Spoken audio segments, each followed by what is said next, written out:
Welcome to We Call Bullshit. This episode is sponsored by Banshee Marine Audio.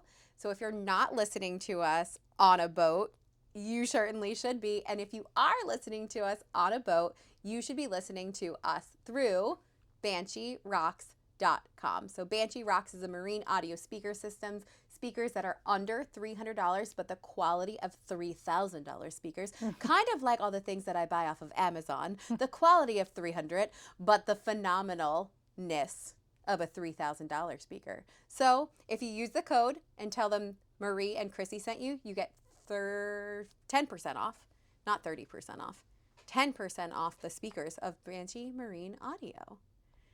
And also sponsored by Shop 40 Oak, by all these cute clothes we kept getting from Shop 40. I know, I'm like feeling this like asymmetrical. I know, you're so cute. Olive green set. It's great. You look adorable. So we've got rocking our like ripped mom jeans, this cute little like, comfy set. This actually goes with a different pant set, which we love. But if you don't know what Shop 40 Oak is, so Shop 40 Oak is a luxury boutique located in Basking Ridge, New Jersey. You can go to shop40oak.com or you can go to Shop 40 Oak's Instagram page and you can get all of Allie's super cute luxury boutique pics. Love her. Super cute. Love her. So Chrissy, what are we calling bullshit on today? We are calling bullshit on women saying that we don't need men. I think that we are in this generation of women can do it all. We've talked about that on our podcast. And maybe while we can do it all, we don't have to do it all. And whether we like it or not, there are some things that we need men for. Like what? Well, I'm just kidding. I'm just kidding. I mean, there's a long list. I'm just kidding. No. There's a lot on the list. You know, when Christy and I really like pick to decide like what to talk about on the podcast, we are obviously, you know, mid-30 women who are divorced. And a lot of us think that like we are like man haters. And that is not true at all. Like at all. Like I love men and need men and want men and have amazing male friendships and relationships that I could not live without. And so Amen. If we are like, you know, to you, if like any men are listening, we hope you get like the insider female scoop, like totally down for that. But like also we don't want you to think that like we are bashing men or relationships or anything like that. Like no way in hell. Like I need men. I actually don't need a man for an orgasm because like I got that on my own. I need them to like pull the toolie off the top of my the Mercedes 550 because I'm not strong enough to, you know, do that. And like what the fuck? And so I would say that, you know, I'm just kidding. I need men other than physically. I would take it a step further, and I think that's what this is about, is that, you know, I always say as generations go by, for lack of a better term, like the pussification of men is happening. The what? The pussification of men is happening. The what? I just said like the pussification of what men. What the fuck does I'm explaining it if you would let me get there. Where I just feel like men that are truly like, you know, what? I get where you're going now. I'm like, what? I'm like, how many times do you want to say it? I want you to say it one more time. Pussification. You know, pussification. So what I'm getting at is that, like, take our dad generation, right? Okay. Like our dads, for example. Mm-hmm. And they were in traditional male roles. Yeah. And I'm not saying that there's nothing wrong with that. Like there are things wrong with how things used to be. That's not what I'm saying. Yeah. But what I am saying is that we have labeled what things we need men for as toxic masculinity all of a sudden. Ooh. So men are now not doing the things that they used to do in past generations. And it's actually like really hurting us as a whole. Because what happens is when you make men weak, they're easier to control. And so I think just as a whole, society has made men feel like they shouldn't do things, you know, like they shouldn't open doors for women because women got it. They shouldn't, you know, be hunters anymore. They shouldn't, you know, like pay for their dates, dinners, all that stuff. Yeah, and I feel like it's such a trendy term right now, is like toxic masculinity. Right, and I think that masculinity is needed majorly. So can we describe, or can you describe masculinity versus femininity? Like, where do we, like, what is that? Talk to me about that. So in my opinion, like I'm a huge masculine, feminine energy person. Okay, so we're talking about two things here. Two different we're things. We're talking about energies, and we're talking about actual, practical, operational, physical they things. go together. Oh, well, but I argue that they don't. Okay. But I just mean, yes. And so I just want everyone to know that we are talking about two. So sometimes when we say masculinity, we talk about like things and behavior, or things and practical things, and then sometimes when we talk about it, we're talking about energies, because women can have masculine energy but not be physically doing masculine things. Totally. Although I would argue men and women both have masculine, feminine energy. Yeah. So I actually have grit tattooed on me on the right side of my body, which is my masculine side. Everybody's body is divided. Your right side's your masculine, your left side's your feminine. And my left side, I have grace and cursive on my feminine side. So you can take a quiz online, like to determine what core you are. Are you a masculine core or a feminine core? And that doesn't mean you're male or female. Yeah. No. So in that regard, yes, you're right. But I think what's happening is women are taking on more of these roles, and men are feeling bad about taking the lead, paying for dinner, opening a door, you know. And do you think that, like, from a nature standpoint, like, men are kind of ingrained to do those masculine things, right? I would think so. Well, that's the thing. So in nature, men are supposed to do that. The hunters, the gatherers, the providers. Women are the creators. Women are that feminine energy, right? Like we're the caretakers. That's naturally how that polarity was created. Yeah. And for nature to flow that way. And so men protect us, right? And for me personally, like there's nothing sexier than when a man knows how to lead. Yeah. Lead himself, lead me, you know, just because I, you know, am an independent alpha female, so to speak, doesn't mean that I don't need a masculine alpha man to lead me, to give direction, to protect, you know, to provide. So I would argue that I'm a very masculine female, right? I have independence and dominance, and I'm very much a alpha masculine female. When I encounter and I meet a masculine man, it puts me in my feminine nature, which I love.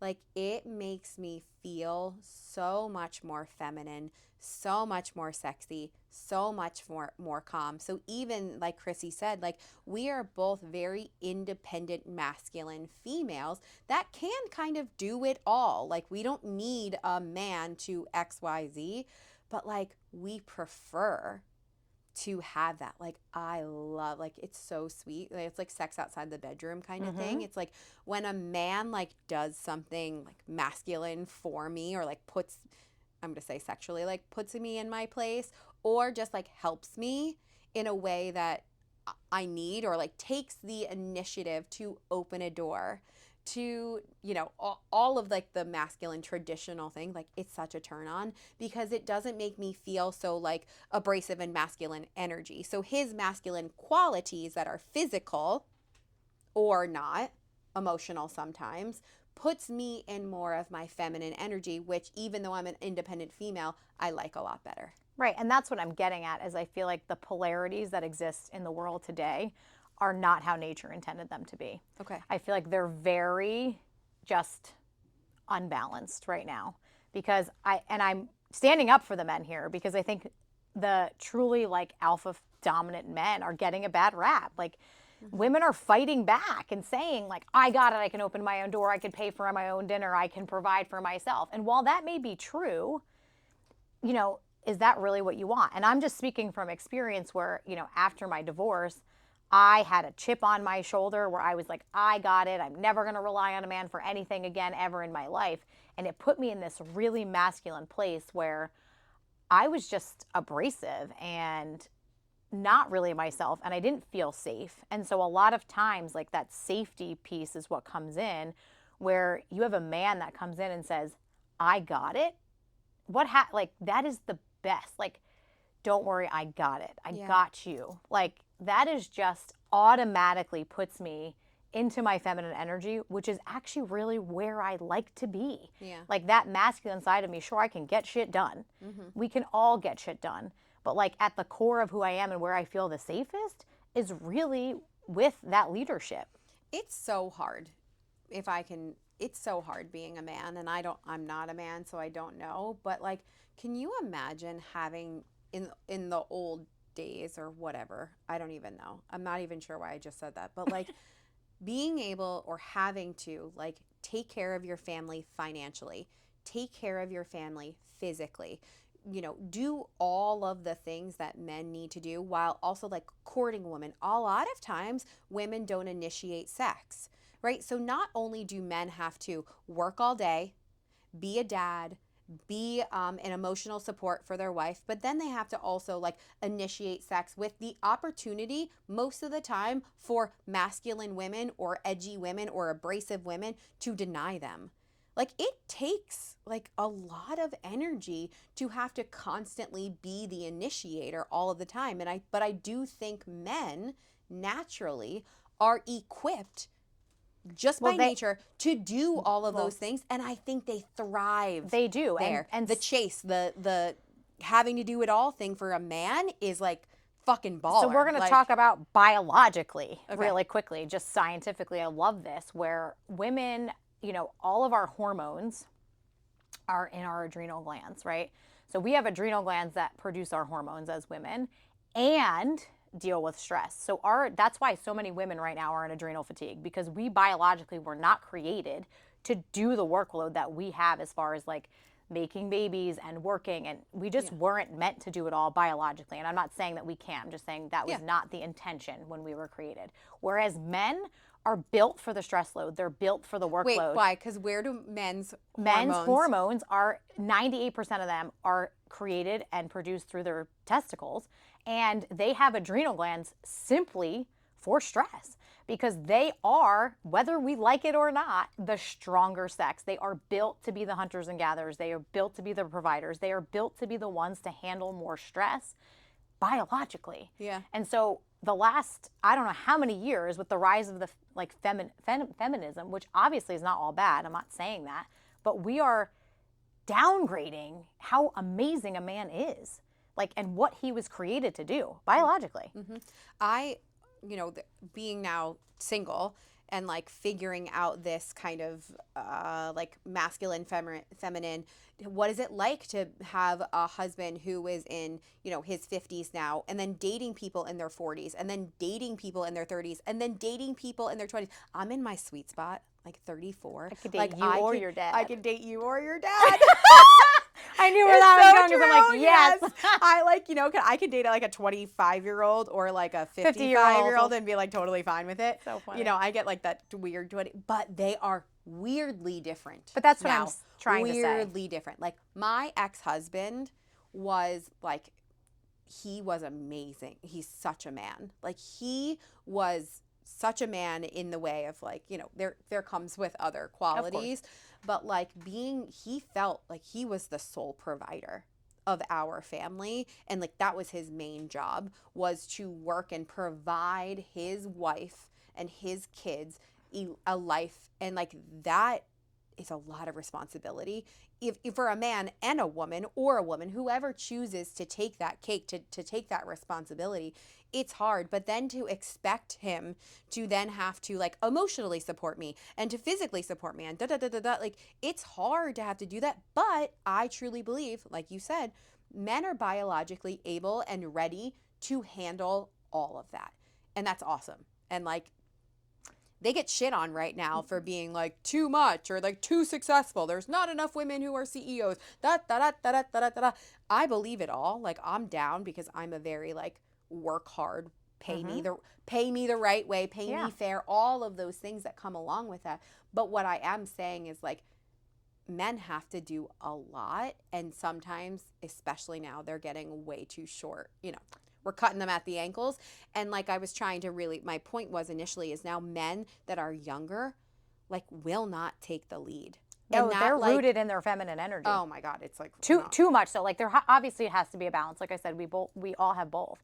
But we talked about this, like how the men in their 20s will date you, so to speak. I love like the texts that you'll get that are like, just so they're not leading you at all. They're looking for you to plan the date, initiate, pay for the date, open the door. Like they're looking for you to do it. Whereas a man that's, older, and it's not really so much age, I'm just using the generational gap here, will be like, I want to take you to dinner. What night works better for you, Wednesday or Friday? Yes. And that's like, wow, like how good do you feel when a decision is made for you?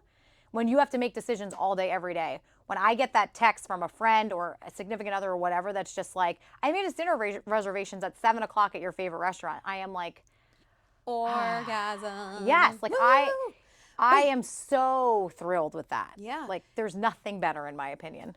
What's not okay for me specifically is the beating around the bush and the tiptoeing around if you want to take me on a date, ask me on a date, man. Like ask me, be like, hey, I'm interested. I would like to talk further about this opportunity. Not like you're writing me a work email, but like, you know what I mean? Like ask me on a date. Like, yeah, like don't ask me for a nude. Yeah, don't ask me for a nude. Like get to, and that is really about like when I interact with a man in their 40s, like they are oftentimes more likely to be like, I would like to take you out for a drink. And I'm like, cool. We have a good friend of ours who's there's two silver foxes in our life. So which silver fox I'm talking about in this situation.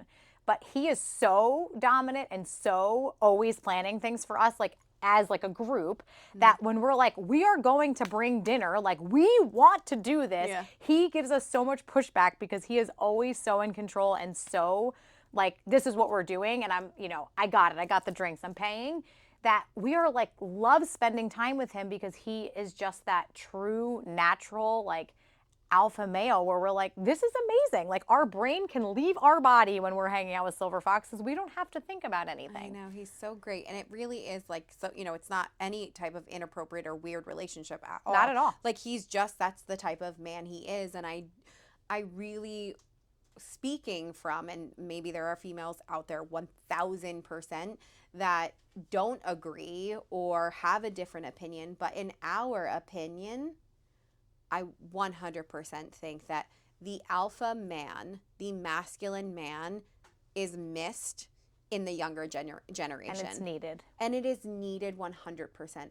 Women love a man that can take care, that can take initiative, that could be assertive in the most, respectful way. And it oftentimes transitions to the bedroom.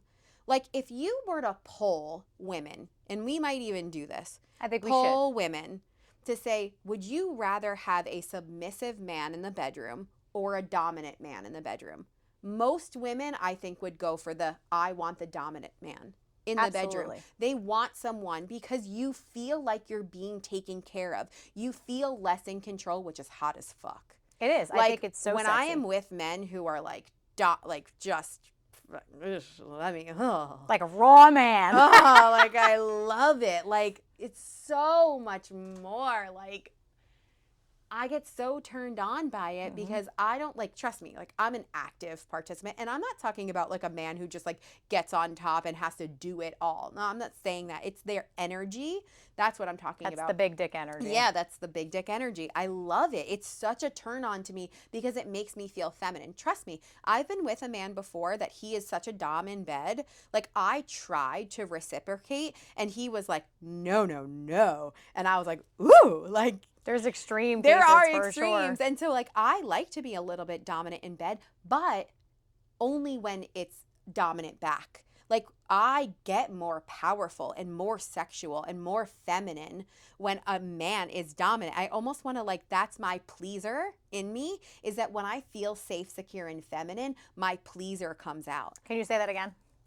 When you feel? When I feel safe and secure. Yeah. That's what men, that is your key right there. Mm-hmm. You can make a woman feel safe and secure. Oh my God. You will have the best version of her. And Definitely. That's the thing that we're missing. The in less this abrasive, the yes. less the less defensive, tight. No, not tight. Yes, actually, yes, the less tight. The more loose. The more loose she'll be when she feels really sexy and confident. She doesn't want to like sleep with you if you're, making her feel, and this isn't really, that's not a fair statement. I retract. It's like when you're making her feel, but in a way, it's like women will be more open to sex when you take the initiative to help support them in the ways. Like, sex outside the bedroom is like when a man washes dishes. I'm like, without being told, like just takes the without initiative to do it. And just be like, just a little bit of a give, then it makes the woman want to give more. And I do believe that men really, it's a rough, if I had to pick to be a man or a female, I would still pick female. Being a man is a lot of responsibility. You expect so much from a man. So having the conversation is like, what type of man do you like? Because they're definitely going to be more successful in one or two categories. There is a pro and a con to every relationship and every type of person. So finding that, Chrissy calls it polarity, that works for you is so important. But speaking from two alpha females is, people say like, no way, two alpha, male and an alpha female don't work. But I don't necessarily choose and want to be that alpha female all of the time. I don't at all. And when you have two alphas, each one of you can take the responsibility of being the one who's mostly like the planner, the dominant one. So you both get to relax at some point. But naturally, I would prefer to have an alpha male who is going to make me feel a little bit more secure and safe and feminine. And that's beautiful. And I don't want men to ever lose that. I don't either. And we definitely need more of it. And especially like just the state of the world. Like I'm not bringing politics into this whatsoever at all, but just the state of the world, right? If shit were to hit the fan, like where are you going? I am going to like the 5 men that come to the top of my head right now that are like, providers, know how to shoot a gun, like know how to protect, know how to, keep a family like safe. Like that's really, so when you think about it, and that is what really nature intended them to do. Yeah. Just like nature obviously intended women to have babies and create and produce and nurture and be the caregivers. And so I just think that, in my opinion, we have gotten so far away from that masculine and feminine role, and that men have gotten the short end of the stick with not really being allowed, because it's labeled, right, that toxic masculinity, for them to do what men were intended to do. And I really hope that the younger generation, there is an ebb and flow and like the bell curve of what happens in society. It's, can we bring that back? Like, can we bring, for the younger generation of men, the best qualities of responsible leaders, masculine men, and not the maybe like abrasive kind of like things that come along with a actual toxic male behavior. There are, of course, there's toxic male behavior. Yes, which is like too much, and that's. But I love a man to be a man. Same. So there is nothing sexier than a man being a man. It's great. So, men, we love you. We need you, whether we agree, like whether we squirm when we say that or not. I know. We need you. And we hope that this episode, you realize that it's okay to step into your power. It's okay to step into your masculinity. And we absolutely need more of it. Thank you for listening to We Call Bullshit. See you soon. See you next time. Bye.